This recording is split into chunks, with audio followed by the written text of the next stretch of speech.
They say the river sings when the moon is high and the winds are still. And if you listen closely, you might hear her voice, soft like lullaby, sorrowful like mourning drums. Long ago, in the village of Kusima, two brothers dared to go where none would tread, ignoring the warnings of an ancient spirit who had guarded those waters for generations. This is the tale of pride, of wisdom unheeded, and the price paid when voices of the old are silenced. The village of Kusima lay nestled between vast golden plains and a winding river that sparkled like silver under the midday sun. Life flowed around the river, crops grew strong, cattle flourished, and children played at its edges. But no one, not even the bravest of hunters, dared to swim in its depths. The river, though beautiful, was sacred. And within it lived Nambiza, the river maiden. Nambiza was not of flesh and bone. She was water and spirit, guardian and guide. Elders told of her kindness to those who respected her waters, the fisherman who returned only what he needed, the washerwomen who sang songs of gratitude. But to the greedy, the arrogant, or the careless, she brought misfortune. Every full moon, the village held a simple ritual. The drummers would play beneath the baobab tree, and baskets of grain and honey would be left at the riverbank. It was not out of fear, but respect, a pact between land and spirit. Among the villagers lived two brothers, Jabari, the elder, strong-willed and bold, and Toi, the younger, quiet and observant. Their father, once a skilled weaver, had passed down his craft. But Jabari wanted more than thread and cloth. He dreamed of wealth beyond the village. Of gold, spices, and foreign coins. The land gives little, he would often complain. But the river, it hides treasures below. Why should we keep giving and never take? Their mother, Mama Nyasha, warned them gently. That river is older than our grandfathers. It listens. It remembers. You take without asking, it will answer, and not with kindness. But Jabari scoffed. Old stories for old bones. I want to live, not just survive. That season, the rains were generous. The river swelled, and whispers of a strange melody floated through the night. Elders grew uneasy. She sings again, muttered Baba Tanji, the oldest man in Kusima. When the river sings, it means someone is not listening. But Jabari only laughed. Perhaps she sings for me, to invite me in. Toi, more thoughtful, had seen things. On quiet evenings, he noticed ripples on still water where no wind blew. He heard soft weeping, like a mother who had lost her child. And once, he thought he saw a glimmer, the faint outline of a woman with eyes like the moon and hair flowing like reeds in the current. One night, as the village lay asleep, Jabari shook his brother awake. Come, he whispered. Tonight, we find what the river hides. Brother, don't, Toi said. We are warned for a reason. But Jabari would not be stopped. With a rope and a satchel, he made his way to the river's edge, Toi following reluctantly behind. The moon hung high, casting silver light across the water. The air was thick with silence, broken only by the soft hum, a melody so sorrowful and haunting that even the trees seemed to bow in mourning. Then she rose. From the heart of the river, Nambiza emerged, not walking, not swimming, but drifting upward as though carried by the current of the spirit world. Her skin glistened like wet stone, and her eyes were deep pools of knowing. Her voice echoed through the stillness. Why do you come, sons of Nyasha? She asked, though her lips barely moved. Toi dropped to his knees, his heart pounding. We mean no harm, he said quickly. We were only curious. But Jabari stood tall. We come for what you keep, he said boldly. Gold, pearls, stones, the river hoards riches while the people toil. Nambiza's eyes grew heavy with sadness. The river gives life, not treasure. Those who seek only to take will leave with less than they came. Jabari scoffed. Then I will take by force if I must. A moment passed, the world holding its breath. Then Nambiza spoke again, softly this time. I warn you once. Go back. There is still time. With that, she sank back beneath the surface, and the river stilled. No ripples. No sound. Only the reflection of the moon trembling slightly on the water. Jabari spat into the river. Old ghosts and riddles, he muttered. She fears us. But Toi was trembling. No, brother. She fears for us. The next day, Jabari began his plan. He crafted a wide net, soaked in sacred oil meant only for rituals. He convinced a few other young men, restless and drawn by greed, to join him. They would dive at nightfall, claim what they believed the river owed them, and leave before dawn. Mama Nyasha wept when she heard. You do not pluck fruit from a tree with thorns, she said. Not all things hidden are meant to be found. But her sons, one bold, one bound by loyalty, were already lost in the tide of fate. That evening, as the drummers played their usual rhythms by the baobab tree, Jabari and the others slipped away into the bush. Toi followed, silent and conflicted. They reached the river as the moon began to rise again. The waters glimmered, too calm, too clear. As they approached, Toi heard it once more, the song. But this time, it was not sad. It was warning.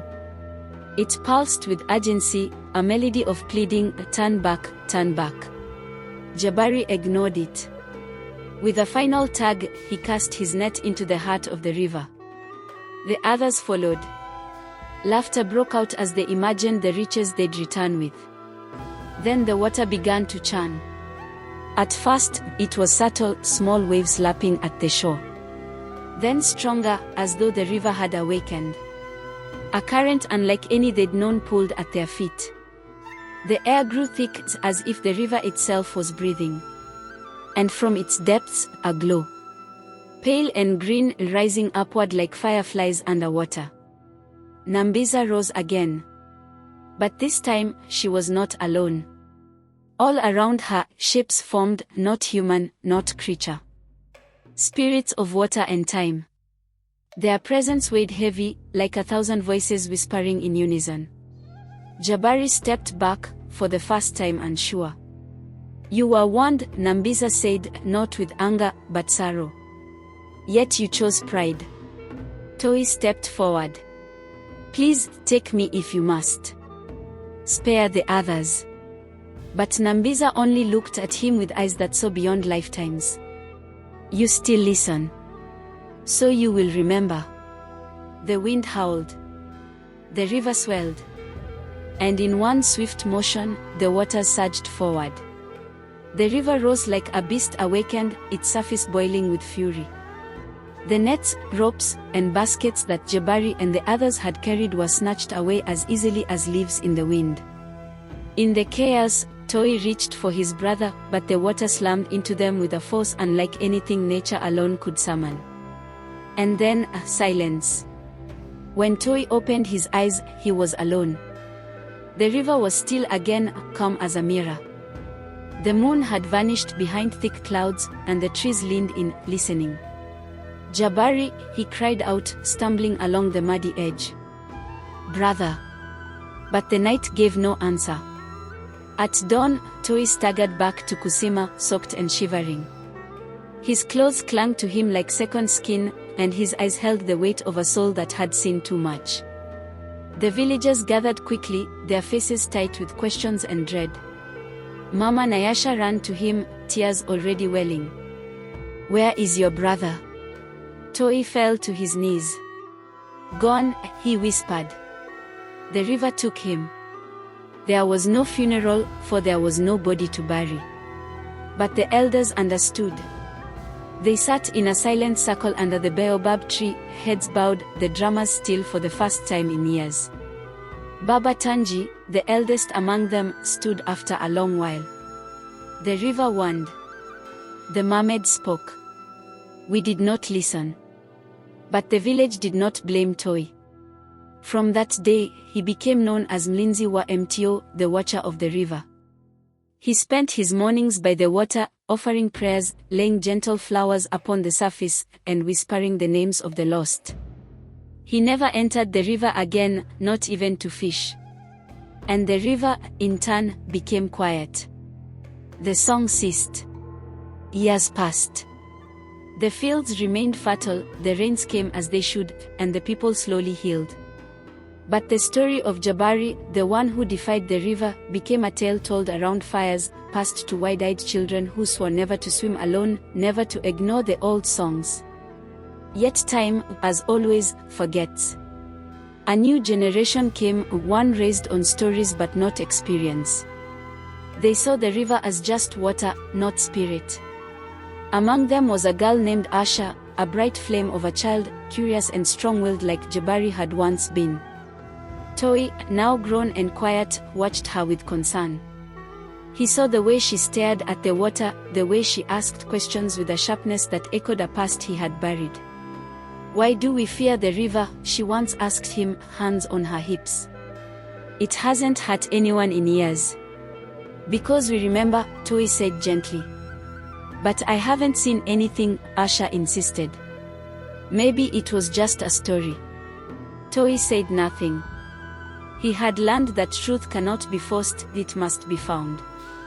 One moonless night, Asha crept from her family's hut and wandered toward the river. She had heard tales of a spirit woman, beautiful, sad, powerful. Part of her wanted to see if it was real. But another part just wanted to prove something. She sat at the bank and waited. Hours passed. Crickets chirped. Owls hooted. Nothing moved. And then, just as she began to doze, a ripple. Soft and slow, like fingers tracing silk. Then another. And another. And then she heard it, faint and far, but unmistakable. A song. Not one with words, but with feeling. It carried grief and hope, memory and warning. Asha's breath caught. Her heart pounded. From the center of the river, a shape began to rise, luminous and shifting. It was Nambiza. But she looked different now. Older, or perhaps just wearier. Her eyes met Asha's, not with anger, but with a quiet sorrow. "You seek what you do not understand," Nambiza said. Her voice sounded like water trickling over stone. "I want to know the truth," Asha whispered. "The truth is not for pride or proof," said the river maiden. "It is for those who carry it with care." Asha knelt. "Then teach me." The river shimmered. For a moment, Nambiza simply stared. Then, slowly, she extended a hand, not to take, but to show. Visions burst in Asha's mind. She saw the village long before her birth, saw Jabari standing defiant, Toi begging for mercy. She saw the spirits of the river, ancient and patient, watching as generation after generation forgot what the earth had given. And she saw something else, a future. A path of balance, where tradition and curiosity could walk together, where stories were honored and new ones carefully made. When Asha woke, the sky was turning pale with morning light. The river was still again. Nambiza was gone. But something had changed. From that day on, Asha no longer questioned out of defiance, but out of love. She became an apprentice to Toi, learning the old songs, the sacred meanings behind the offerings, the reasons for each ritual. Together, they began to teach others, not just the story of Jabari, but the wisdom behind it. The river responded. It flowed clearer, its banks more fertile. Even the birds seemed to sing louder. And once a year, during the first full moon of harvest season, the village would gather in silence.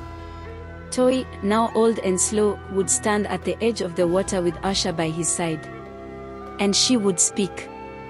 The mermaid warned them, but they didn't listen. Now, we do. And because of that, we thrive. The years continued their steady march, brushing the village of Kusima with change, yet never sweeping away its roots. The river flowed on, constant, watching, and remembered. Toy, now grey and stooped, walked each morning to the river's edge with the help of a carved walking stick. By his side was Osha, now a woman grown, her presence strong as the baobab tree, her voice known across the village as both teacher and storyteller. The rituals had returned, not out of fear, but understanding. Offerings of honey, flowers, and woven cloth adorned the riverbank each moon cycle. Children gathered, not to be frightened, but to listen, truly listen, to the stories carried in rhythm and voice. Asha was their guide, but the river was their elder. One evening, just before the rains were due, Asha called the village together. Mats were laid across the clearing. Torches flickered like fireflies. The elders sat frontmost, their faces lit with anticipation. Toy, frail but spirited, stood slowly and placed his hand on Asha's shoulder. Tonight, he said, we tell the story one last time, not as a warning, but as a way forward. Asha stepped into the center. Her eyes met every face. Then she began. Long ago, when pride grew louder than patience, the river spoke. And it spoke through her, Nambiza, the mermaid of memory. She recounted the tale in full, Jabari's hunger, Toy's sorrow, the river's grief. But she added new layers, how time had softened anger into wisdom, how the river didn't seek to punish, but to teach. And then she said something new. Nambiza still watches, she said. But now, she waits. For us to listen not only to her voice, but to the voice within ourselves. The same voice that whispers when we are greedy, when we forget gratitude, when we take without giving. A hush fell over the crowd. The spirit of the river lives not only in the water, but in our choices. Then she turned, faced the river, and sang. Not in words, but in tone, in rhythm, in the way wind rustles leaves or fire hums at the edge of sleep. A song of reverence. A song of return. And something happened. From the center of the water, a ripple formed. A single glowing lily floated upward, untouched by hand or current, and drifted to the bank, resting at Osha's feet. The village gasped. And in that moment, everyone understood. The old ways weren't just customs. They were conversations between people and nature, spirit and soul. The mermaid hadn't vanished. She had been waiting for a listener. Time passed, and the story of the river spread beyond Kusima. Travelers from other lands came to hear the tale firsthand, to witness the harmony of people and place. Asha became known across regions as the voice of the river. She taught young ones to listen before speaking, to give before taking, and to honor the stories that had shaped their land long before their names were ever spoken. And though no one had seen Nambiza rise again, they didn't need to. The river was her voice. The wind was her breath. And each time someone chose respect over recklessness, she smiled beneath the water's surface. Because in the end, the mermaid did not need to warn them anymore. Now, they listened. So, my dear friends, when we ignore the wisdom of those who came before us, whether elder, spirit, or nature itself, we lose more than we know. But when we listen, truly listen, the world begins to speak back, and harmony returns. Make sure to like the video and subscribe as the stories are just about to get even better.